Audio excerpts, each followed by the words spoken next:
chosen one. Stop what you're doing for a moment. I need you to think about someone specific. Not anyone in general. Someone in your life. Someone whose name came to mind the moment I said that. Maybe it is a friend. Maybe it is a sibling. Maybe it is someone you have known for years. Maybe it is someone you once called the closest person in your world. Or perhaps it is someone you love so deeply that even thinking about what you have been witnessing sends a cold, heavy weight into the center of your chest. You have been watching them, and something in your spirit has been sounding an alarm. Not loudly, not in a way that causes a scene, but quietly, persistently, like a low hum beneath the surface of every conversation you've had with them. Like a faint warning signal that you have told yourself to ignore. Because what you are seeing is difficult to name. It is hard to put into words. Because on the surface, everything still looks mostly normal. They are still showing up to the places they are supposed to show up. They are still saying the things that people expect them to say. They still smile when you walk into the room. They still laugh at the appropriate moments. They still respond to the expected posts and say amen to the familiar words. They still talk about God when the subject comes up. But something is off. Something is deeply, fundamentally, undeniably off. And you have felt it for longer than you want to admit. Maybe the first time you noticed it was subtle. A comment they made that seemed slightly colder than usual. A dismissal of something sacred that they used to hold with reverence. A joke that landed a little too dark. A choice they made that you wanted to address, but you talked yourself out of bringing it up because you told yourself, they're going through something, give them time, give them space. And then there was a second moment, a second sign. Maybe they started spending more time with people who were pulling them in a direction you couldn't quite name. Not obviously destructive people, not people with visible warning labels on them, just people who never asked them hard questions. People who never challenged the trajectory they were on. People who laughed instead of pausing. People who said yes to everything and never said, "Are you sure about this?" And then there was a third sign, and a fourth. And now you are standing here, watching someone you care about walk steadily toward the edge of something terrible. Chosen one. What you are witnessing is not a phase. What you are watching is not a temporary detour. What you are observing, with a grief that you can barely contain, is something that God is about to name for you today. You are watching a person sign their own death certificate. Not a physical death, a death far more devastating than that. The death of the soul's direction. The death of the destiny God had written for them before they ever drew their first breath. The death of the person God intended them to become. And the most terrifying thing about this kind of death is that it does not happen all at once. It is not a single catastrophic decision. It is not one enormous mistake that brings everything crashing down in an obvious, visible moment. It is slower than that, far slower, and far more subtle. Think about what a death certificate actually is. It is a document. And no document is completed in a single instant. A document is filled out line by line, field by field, one entry at a time. The name is written at the top, then the date, then the details, then the cause. And only at the very end, when every line has been completed, is the final signature applied at the bottom. This is what spiritual self-destruction looks like. The name of the deceased was written the first time they chose comfort over conviction. The date was entered the morning they decided that one particular area of their life was off limits to God's correction. The cause is recorded every time they silence the voice that whispers, "This is not the right direction." Every rationalization, every "just this once," every decision to delete the voice of a true friend from their inner circle. Every replacement of a person who spoke truth with a person who only speaks affirmation. Line by line, The document is filling up, and God has allowed you to see it. Not so you can gossip about it, not so you can feel superior, not so you can stand at a distance and shake your head. God has allowed you to see it because you are a chosen one. A chosen one is never positioned as a passive spectator in the lives of those God has placed around them. You are a witness. You have been placed in this person's life for this exact moment. Listen to the words of the Apostle Paul, writing to a church in Galatia with a level of urgency that still burns through 2,000 years of history. He wrote, "Do not be deceived. God is not mocked. For whatever a man sows, that he will also reap." These are not the words of a God who is waiting impatiently to punish someone. These are the words of a creator describing the architecture of the universe he built. You cannot plant corn and harvest wheat. You cannot drop seeds of arrogance into the soil and expect humility to grow. You cannot scatter deception and gather trust. You cannot sow distance from God and find yourself drawing closer to His presence. The harvest always reflects the seed, always, without exception, without negotiation. This is not judgment. This is spiritual physics. And Paul adds 3 words before this truth that should be ringing in your ears right now. Do not be deceived. Do not be deceived. This is the specific warning for the exact condition that the person you are watching has entered. They have been deceived. They have stepped into the oldest illusion in human history. The illusion that the law of sowing and reaping somehow does not apply to them. The illusion that their particular circumstances are the exception. The illusion that God's principles bend for the right amount of charm, the right amount of good intentions, the right amount of time in church. They've convinced themselves of a story, a very convincing, very comfortable story. And C.S. Lewis saw this story clearly. In The Great Divorce, Lewis described the grey town, a city of endless twilight, where souls do not arrive by one great act of rebellion. They arrive there step by step, by 1,000 small retreats from the light. Lewis wrote that no soul ends up separated from God because of one dramatic, definitive moment of rejection. They arrive there because they said no to small things first, no to the conviction that felt uncomfortable in the moment, no to the relationship that was asking something genuine of them, no to the truth that would have required them to change their direction. Each refusal is a step further into the grey. Each retreat is one more line on the document. And the most disorienting aspect of the grey town, as Lewis described it, is that it does not feel like ruin when you are walking into it. It feels like relief. It feels like finally being free from all the pressure. It feels like you are, at last, getting to live on your own terms until the colour is completely gone, until the warmth is completely gone, until the presence of God is so distant, it feels like it was never real. Chosen one. You can see the grey from where you are standing.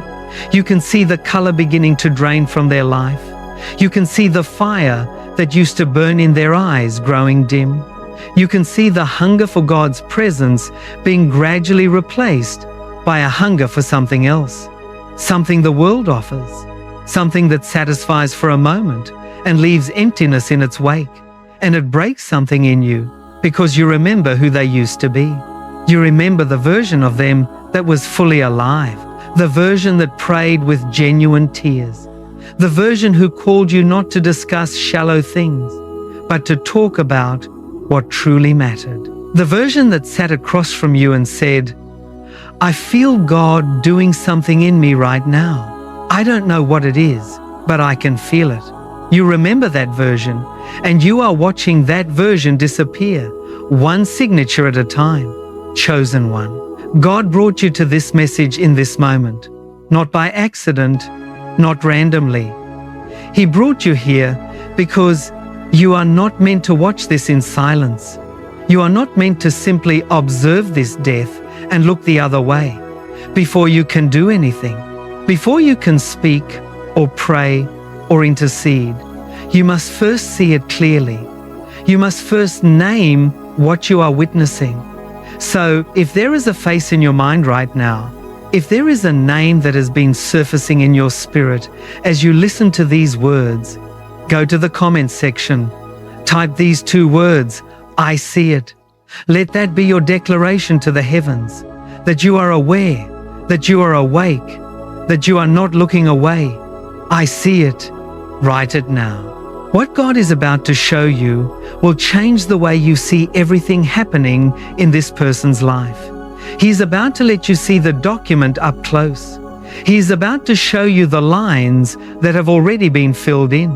And He is about to show you why, through the mercy of God, not every certificate receives a final signature. Stay with me. Chosen one. You declared, I see it, and that took courage. Seeing clearly is always the first act of love. Not the easy kind of love that looks away, but the costly kind, the kind that refuses to pretend, the kind that holds someone's reality steady even when it would be more comfortable to blur the edges. So now, let us look more closely at what you are seeing. Let us look at the document itself, because you need to understand something important before we go any further. The person you are watching is not who they were when this began. They are no longer the same version of themselves who made that first small choice. They are the accumulated result of many choices, each one slightly more significant than the last. If you are going to intercede for them, you must understand what those choices look like. You must be able to recognize the handwriting on this document. The first line is usually the quietest. It rarely announces itself. It does not arrive wearing the costume of a catastrophic decision. It arrives dressed as exhaustion. I'm too tired for church this week. One Sunday. Just one. That is all. And the rationalization is perfect. God understands. He knows my schedule. He knows my heart. And God does know your heart. But the heart changes. And the pattern that begins with one missed Sunday can quietly become a pattern of Sundays, which becomes a pattern of distance. That distance can become a coldness toward the things of God that the person does not even notice developing, because no single Sunday felt like a breaking point. That is the first line on the document. The second line looks like a relationship. It looks like a person they started spending time with, a person who was interesting, engaging, fun, not dangerous in any visible way, but a person whose life had no room for the things of God, a person who, without ever saying a hostile word about faith, simply lived as though it were irrelevant. And slowly, almost imperceptibly, the atmosphere of that relationship began to affect the person you are watching, the way water affects stone, not through violence. Through consistent, gentle, relentless contact, the stone does not resist. It simply changes shape over time. The third line is the hardest to watch, because the third line involves truth. Specifically, it involves what they began to do with truth. There was a moment, you may even remember it, a moment when someone spoke honestly to them, a friend, a mentor, a pastor, a parent, someone who said, gently but clearly, I'm concerned about the direction I see you going. And instead of receiving it, instead of sitting with it, instead of bringing it to God and asking, is this true? They dismissed it. They reframed it. They said, that person is being judgmental. They don't understand the full picture. They've always had a problem with me. And so the voice of truth was relabeled. And the person who carried it was quietly moved out of the inner circle, and into their place came someone who would never say anything so uncomfortable. This is the third line, the removal of every voice in their life that tells the truth. The surrounding of themselves with people who only ever affirm, They build an echo chamber in which every choice sounds perfectly reasonable. Only the voices they deliberately selected are still allowed to remain in the room. Chosen one. C.S. Lewis saw all of this, not in a general philosophical sense, in a specific, intimate, tactical sense. In the Screwtape Letters, Lewis gave us the internal correspondence of a senior demon writing to a junior one. What is most striking is the absence of dramatic temptations. Screwtape does not counsel his apprentice to push the human toward visible, catastrophic sin. He counsels him towards something far more effective: drift. Gradual, imperceptible drift. Screwtape writes, "You will find that anything or nothing is sufficient to attract his wandering attention. The strategy relies on each distraction taking hold before the person has time to recollect and regroup. The strategy is never a single enormous blow. The strategy is 1,000 small nudges, each one so minor that it feels ridiculous to resist, each one so ordinary that it does not register as a spiritual battle, just a distraction, just a preference, just a choice about how to spend an afternoon, just a decision about who to spend it with, just a habit that forms so slowly it seems like it was always there." This is what you have been witnessing. You have been watching the strategy Lewis described unfold in real time. And the target of that strategy is someone you love. Now hear the ancient wisdom of Proverbs, chapter 16, verse 18. "Pride goes before destruction, and a haughty spirit before a fall." This verse is not primarily about arrogance that is loud and visible. It is about the quiet arrogance that precedes every small, self-destructive choice. It begins with the quiet internal declaration, "I know better than the voice warning me. I understand my situation better than anyone else possibly could. I have weighed the options and I have made my decision." That is the spirit that enables every line on the document. Pride does not arrive in a storm. Pride arrives in a whisper. Pride says, "You deserve to make this choice. You have earned the right to live however you want. You have given enough. Now take something for yourself." Every time that whisper is believed and acted upon, another line on the document is completed. The name, the date, the cause, the witness. Each line represents a moment when pride spoke and the person listened. And here is what makes this moment so urgent. Chosen one. The document does not fill up evenly. The early lines take time. They are laid down slowly, cautiously, almost tentatively. But the later lines come faster, because with each choice that goes unchallenged, with each step that goes uncorrected, the path toward destruction becomes wider, and the walk along it becomes easier, until what began as a series of barely noticeable steps becomes a momentum that feels impossible to turn around. Chosen one, God is not showing you this to make you despair. He is not pulling back this curtain because He has given up on them. He is pulling it back for you, because there is something you can do. There is a role you were created to play in this exact moment. But before you can play it, you must feel the full weight of what is at stake, not just for them, but for every person who would have been touched by the life they were supposed to live. Every person who would have been reached by the gifts God placed inside them. Every generation that would have been shaped by the testimony they were supposed to carry.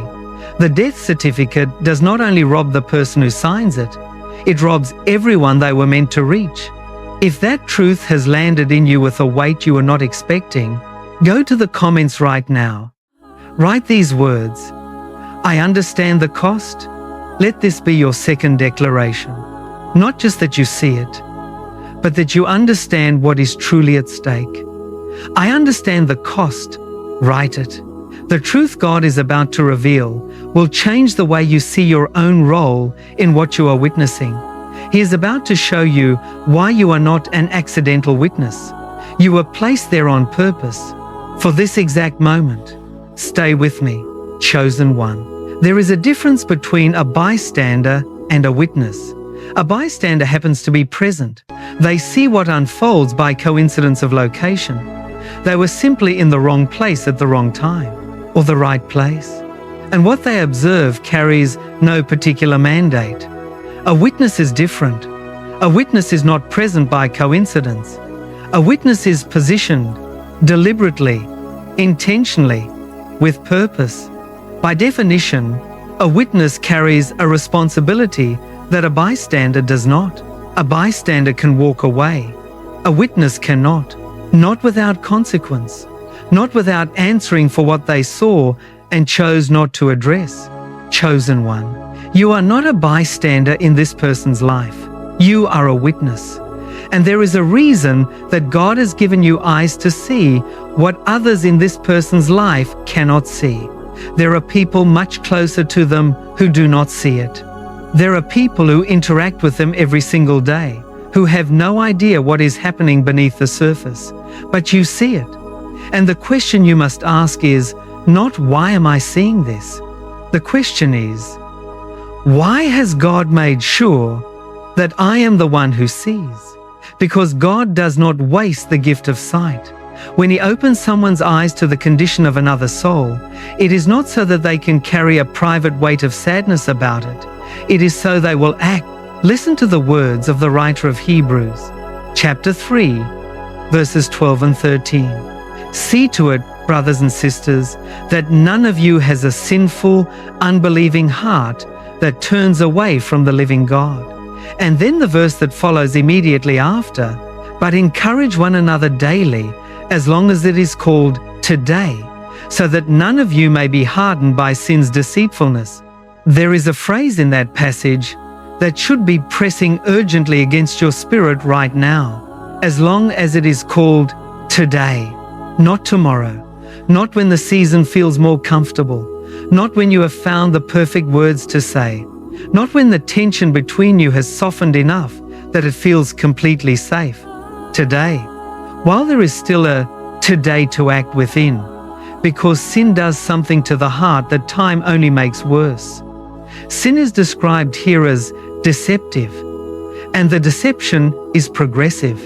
The longer a heart stays in a posture of self-destruction without being challenged, without being loved with the truth, without hearing the voice of someone willing to say, I see what is happening to you, and I am not going to pretend I don't. The more comfortable the person becomes in it, the harder the heart grows, until the very choices that used to require rationalization begin to feel entirely natural, until the very thing that once produced guilt begins to produce comfort. And by then, the window for easy entry has grown much, much smaller. Think about the people in your life who have watched someone they loved walk into destruction. Think about the ones who stayed silent, who told themselves, it's not my place. They're an adult. They have the right to make their own choices. I don't want to risk the relationship by saying something uncomfortable. Maybe it will resolve itself with time. And they watched in silence while the document was completed line by line, and then the day came when the window closed, when the distance had grown too vast to easily bridge, when the heart had grown too hard for the words to land the same way, when the conversation that might have changed everything was now 5 years too late. And those people carry that silence with them still, not as a comfortable memory, as a weight. The weight of words they chose not to speak. The weight of the conversation they chose not to have. The weight of the love they chose to protect from the risk of rejection. On the other side of that accounting, there are those who spoke, who took the risk, who sat across from someone they loved and said the thing that was hardest to say, who sent the message they rewrote 17 times before finally pressing send, who showed up at the door when every signal said they might not be welcomed, and who, years later, received a phone call. A call that began with words like these: I've been thinking about what you said to me. I didn't want to hear it at the time. I was angry when you said it. but it stayed with me. It stayed with me through everything. And I think what you said may have saved my life. Chosen one. On which side of that accounting do you want to stand? Because that is the choice God is placing before you in this moment. C.S. Lewis wrote something in The Weight of Glory that I need you to sit with. He wrote, "There are no ordinary people. You have never talked to a mere mortal. Nations, cultures, arts, civilizations, these are mortal, and their life is to ours as the life of a gnat. But it is immortals whom we joke with, work with, marry, snub, and exploit." Lewis was saying that every soul God places in our path is an eternal being, not a temporary inconvenience to be managed, not a complicated situation to navigate around, an immortal, someone who is destined either for a glory so vast it would blind you if you saw it now, or a ruin whose finality would break your heart. Lewis makes the application inescapable. He says, all day long, we are, in some degree, helping each other to one or other of these destinations. Every word we speak or choose not to speak, every act of love we offer or withhold out of self-protection, every moment of honest presence we give or replace with polite, comfortable distance, we are either helping those around us toward the glory God intended for them, or, by our silence, permitting them to drift further toward the ruin. Chosen one. God did not place you in this person's life by accident. He gave you history with them. He gave you memories with them. He gave you a language with them that no one else speaks. He gave you access to parts of their heart that most people in their life never reach. And He gave you eyes to see what is happening to them now. All of that was not random. All of that was deliberate preparation. Preparation for this exact season, when you would be the one who could walk through a door that no one else can open, because they would let you in, when they would not let anyone else in. The question is not whether you have what it takes. The question is whether you will use what God has already placed inside you, whether you will allow the love you carry for this person to be louder than the fear of their rejection, whether you will let the urgency of what God is showing you be stronger than your desire to avoid discomfort. The writer of Hebrews does not say, encourage one another when it feels appropriate. He says, encourage one another daily, with the urgency of today. Today may be the last day the window is fully open. Today may be the day when the right word, spoken with the right love, changes everything. If you feel the weight of what it means to be a witness right now, if God is pressing on you the responsibility of the sight He has entrusted to you, go to the comment section. Write these words. Show me their heart.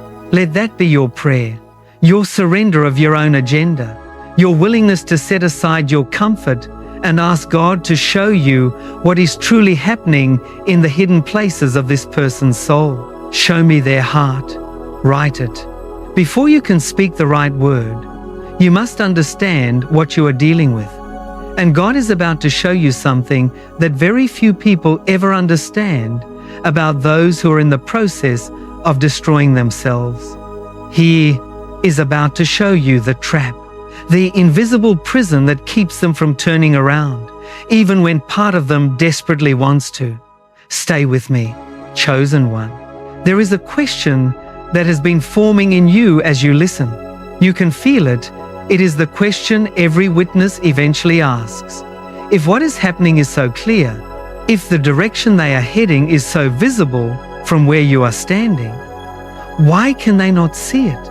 Why do they not stop? Why do they keep moving forward as if everything is fine? Why do they seem, in their quieter moments, almost comfortable? This is the question you must understand. The answer will change everything about how you approach this situation. The person you are watching is not pretending. That is the first thing you need to grasp. They are not performing a deliberate deception. They are not consciously aware of the document being filled in. They are not standing at the edge of the cliff and choosing to jump. They genuinely believe they are fine. Or, more accurately, they have stopped examining themselves closely enough to know that they are not. This is the nature of the trap, and it is far more sophisticated than simple dishonesty. It is the trap that the Apostle Paul described to his young apprentice Timothy with a precision that cuts across 2,000 years of human experience. Paul wrote in the 3rd chapter of his 2nd letter, "But mark this, there will be terrible times in the last days. People will be lovers of themselves, lovers of money, boastful, proud, abusive, disobedient to their parents, ungrateful, unholy, without love, unforgiving, slanderous, without self-control, brutal, not lovers of the good, treacherous, rash, conceited, lovers of pleasure rather than lovers of God." Then comes the verse that should send a chill through your spirit. Having a form of godliness, but denying its power. Having a form of godliness, but denying its power. This is the trap in its most advanced form. The person you are watching may still be using the language of faith. They may still post a Bible verse on a difficult day. They may still show up at the gatherings where their presence is expected. They may still bow their head when someone prays. They may still say God is good when good things happen. But the power is gone. The submission is gone. The willingness to be corrected is gone. The hunger to align their life with the truth of God is gone. What remains is the form, the shell, the vocabulary without the surrender. The appearance of godliness without the authority that only comes from genuine yielding. And the most devastating aspect of this condition is that it is nearly invisible from the inside. Think about what it would look like to someone living it. They still feel the presence of God when the music is right. They still feel something stir in them when a meaningful scripture crosses their path. They can still recall with emotion the seasons when God felt close, and they point to all of this as evidence that they are still connected. I still believe, they tell themselves, God knows my heart. I'm not perfect, but I'm not walking away from my faith, and they believe every word of it, because the form is still there.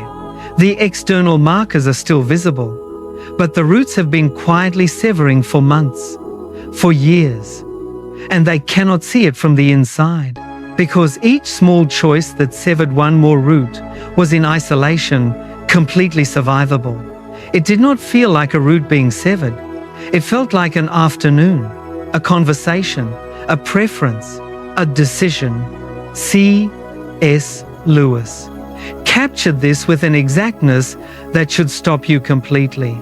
In Mere Christianity, he wrote, "Every time you make a choice, you are turning the central part of you, the part of you that chooses, into something a little different from what it was before, and taking your life as a whole, with all your innumerable choices.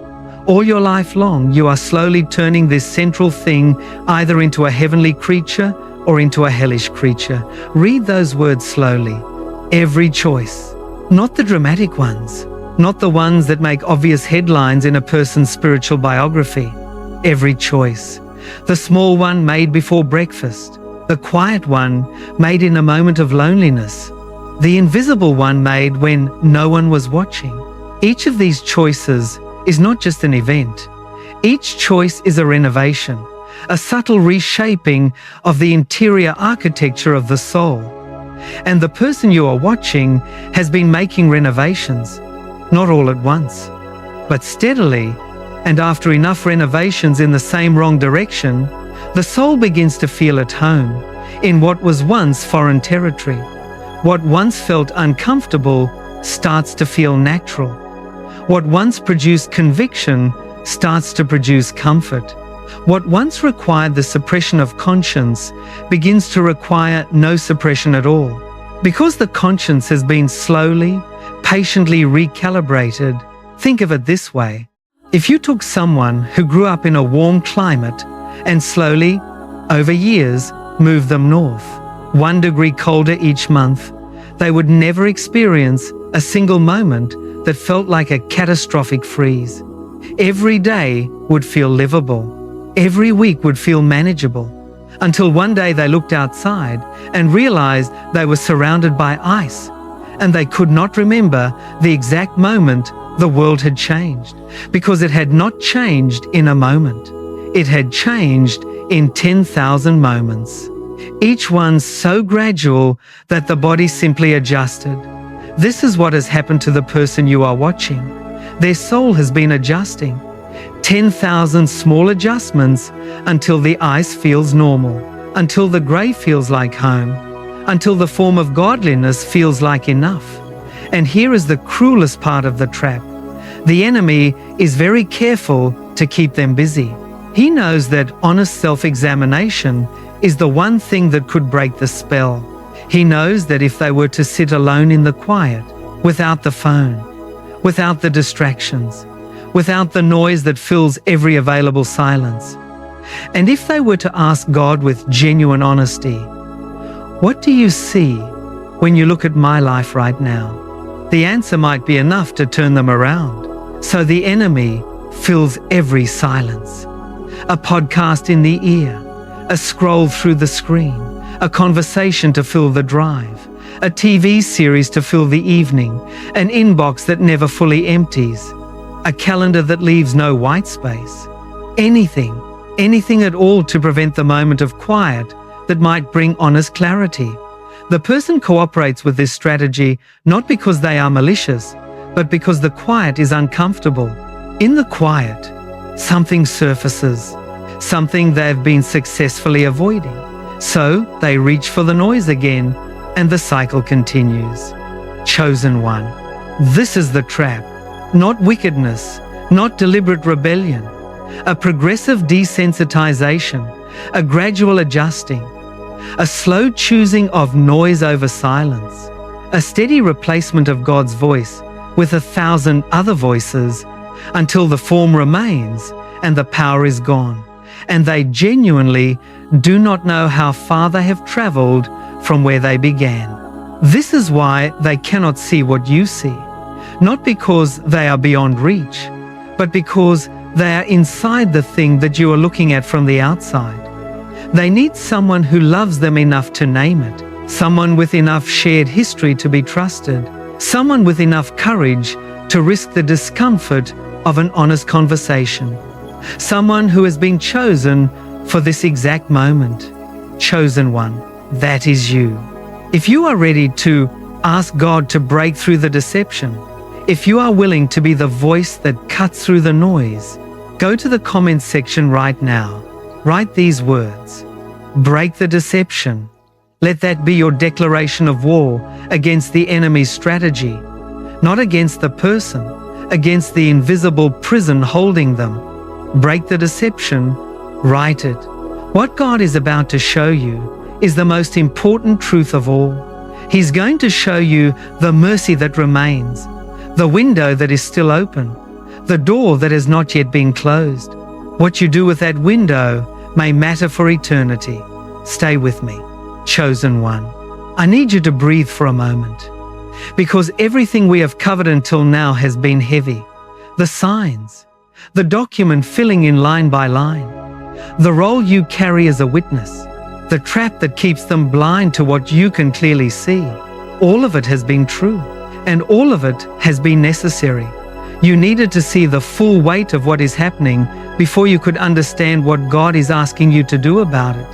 But there is something I have not yet told you, something that changes everything. The document is not complete. The final signature has not yet been applied. The window is still open. As long as the window is open, there is mercy. There is possibility.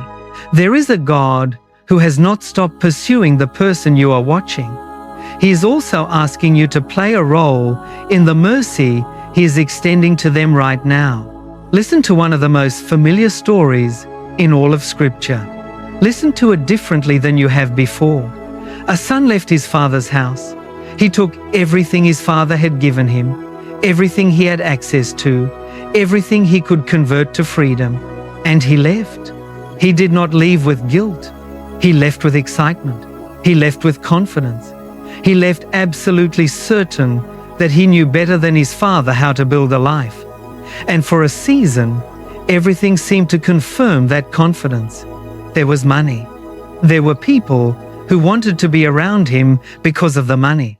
There was the intoxicating feeling of being completely on your own terms, of answering to no one. It felt like finally escaping the weight of expectation. And then the famine came, and the money ran out, and the people disappeared with the money. And he found himself in a field, feeding pigs, hungry enough to want what the pigs were eating. At this point, Scripture says something remarkable. He came to his senses. He came to his senses, not in a church, not during a worship service, not after a dramatic encounter with God. In a field, alone, surrounded by pigs, in the worst possible version of his life, he came to his senses. This is the moment God is working toward in the person you are watching. A moment of clarity so honest, so unfiltered, so undeniable that all the noise finally stops, and in that silence, they see themselves. Really see themselves for the first time in a very long time, and they think about home, chosen one. You do not know when that moment will come for the person you are watching. You do not know what will trigger it. You do not know whether it will be a crisis, or a quiet evening, or a conversation, or a song that catches them off guard, or a phone call in the middle of the night, or a photograph from years ago that surfaces when they least expected it. You do not know the shape of the moment, but God does. And God uses people to be part of those moments. He uses voices. He uses presence. He uses the memory of a conversation that someone had the courage to initiate. C.S.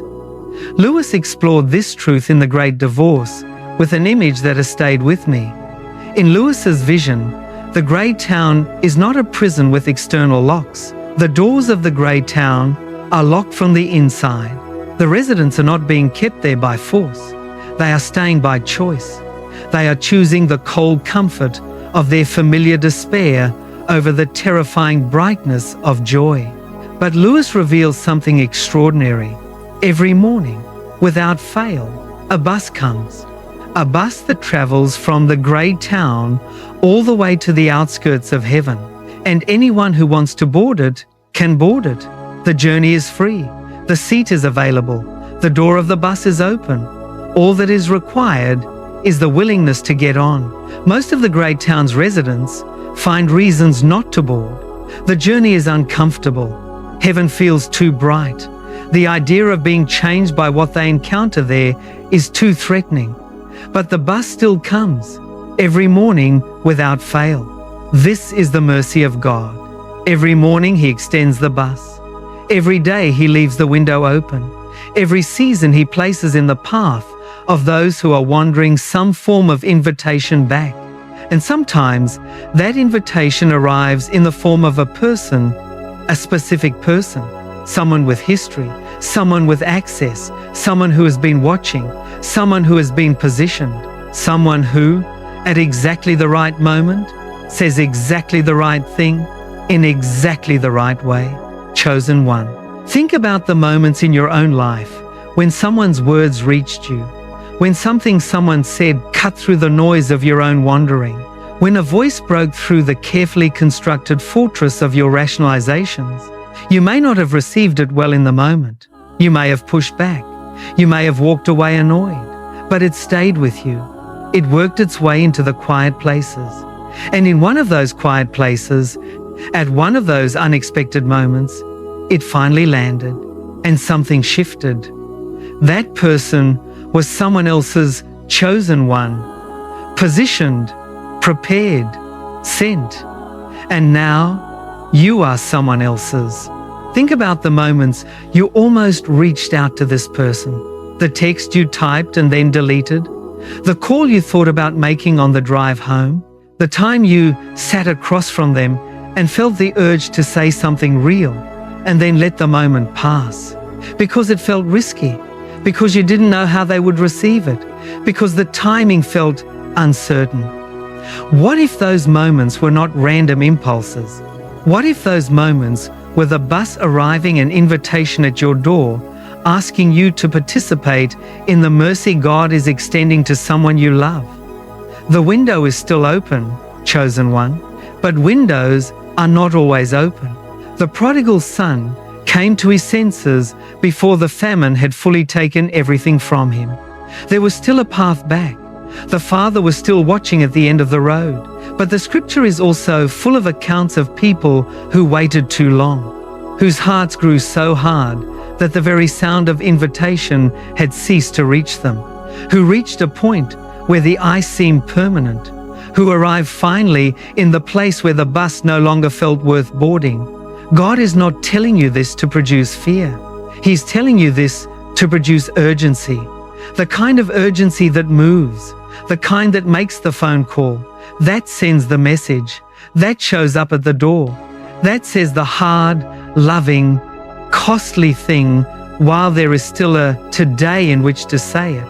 If you are willing to be used by God in this person's life, if you are ready to be the invitation that He places in their path, go to the comment section right now. Write these words: use me, God. Let that be your surrender, your availability, your declaration that you are not just a witness who watches, you are a chosen one who acts. Use me, God. Write it. Now, God is going to show you exactly what that looks like. He's going to give you the practical clarity of what it means to be the one who speaks, and how to do it with love that reaches and truth that lands. Stay with me, chosen one. We have arrived at the moment of decision, and I need you to understand something before we close. Everything you have heard was not merely information, it was preparation. God did not pull back this curtain so that you could carry a heavier burden of knowing. He pulled it back so you would move. So let me be practical with you for a moment, because the most common response to everything you have just received is to feel the weight of it and then to do nothing. To say to yourself, I know, I see it, I feel it deeply, and then to return to your life unchanged. To tell yourself that you will pray about it. Prayer is good, but in this case, prayer must also lead to loving action. James, the brother of Jesus, wrote words so direct that they should feel like a hand resting firmly on your shoulder right now. My brothers and sisters, if one of you should wander from the truth, and someone should bring that person back, remember this: whoever turns a sinner from the error of their way will save them from death and cover over a multitude of sins. Read that again. Will save them from death. Not might, not possibly, will save them from death. This is the weight of what God is placing in your hands right now. Not a suggestion, a mandate. With that responsibility comes the question you have been quietly carrying. But what do I actually do? How do I do this without making everything worse? What do I say to someone who has not asked for my input? What if they reject me? What if they walk away from me entirely? What if I say the wrong thing at the wrong moment? These are not cowardly questions. These are honest ones. And God honors honest questions. So hear the answer. You do not begin with a speech. You begin with presence. You do not start with a difficult conversation. You start by simply showing up in their life again. A text, not a long one, not a carefully crafted theological intervention, just a text. I've been thinking about you. A few simple words, nothing more.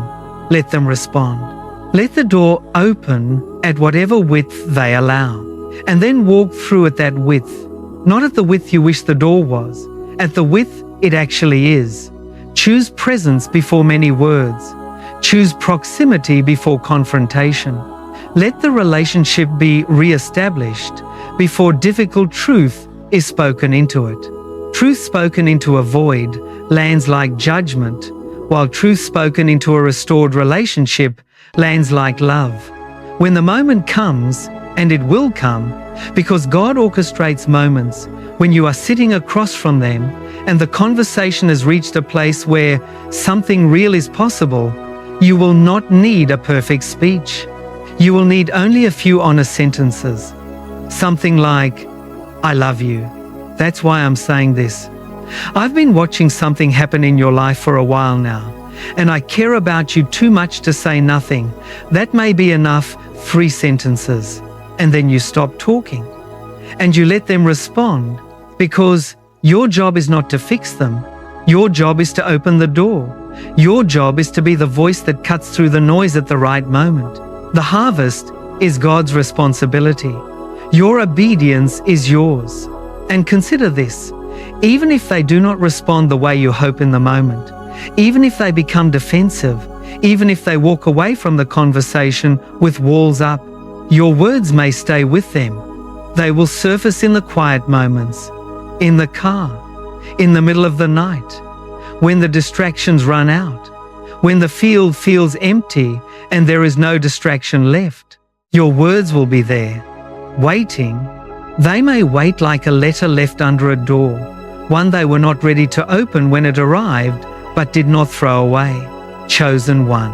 You were not shown this person's situation so that you could stand at a safe distance and watch. You were shown it so that you would act with love, with courage, with the full weight of the identity you carry as someone God has chosen and positioned. Now I want to pray with you, not over this situation in the abstract, but over the specific person whose name has remained in your mind throughout these words. Pray with me. Father, you see them. You see where they are. You see every line that has been filled in on the document they are writing. And you love them still, not because of where they are, but because of who you are. Father, I ask you to be the famine that brings them to their senses. Let the noise run out. Let the distractions fall silent. Let the quiet come, and in that quiet, let them hear your voice, the one that has never stopped calling.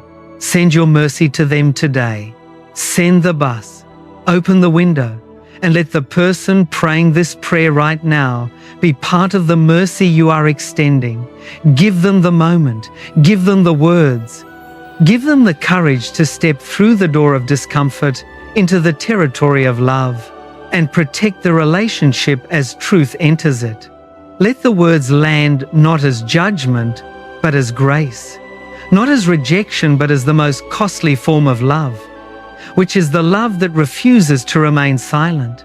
Protect them. Protect the one who is wandering. Let this be the season they come to their senses. Let this be the morning they board the bus.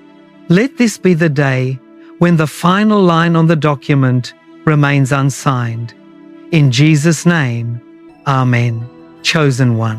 The silence ends today, not tomorrow, not when the season feels safer. Today.